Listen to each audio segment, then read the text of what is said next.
ลูกแล้วสองรอบ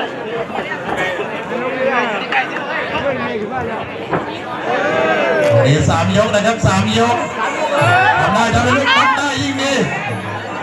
ได้รางวัลพิเศษ 1,000 บาทครับจากเสียเดียวมอบ 1,000 บาททันทีครับนับได้นี่ประธานในการจัดการแข่งขันใจถึงจริงๆครับใจถึงที่ปรึกษาสสเตี้ยนะสุรพรสลับสีนะครับวันนี้ที่ปรึกษามาเป็นประธานในการจัดการแข่งขันด้วยนะครับขอบคุณมากเลยเอา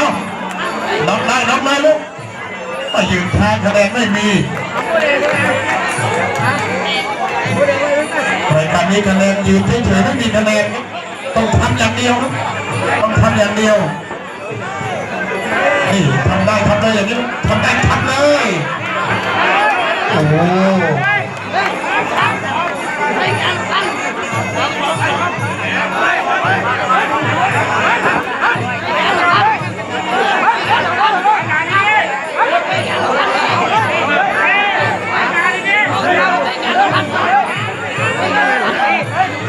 ได้ทำนะลูกทำเลยครับ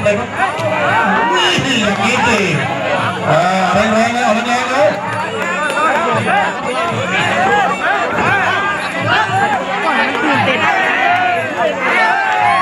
ดูน้ำแข็งเนี่ยเอาเงินน็อกสักหน่อยเอาเงินน็อกสักหน่อยนี่เริ่มมันแล้วเริ่มมัน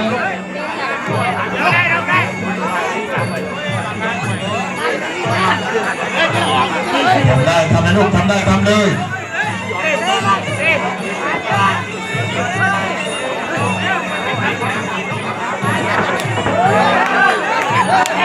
ทำได้แทนน้ำเติมใจยากน้ำใจยากกดมาในมวยต้นกล้าครับเพียงเข้าในน้องชายไม่ต้องห่วง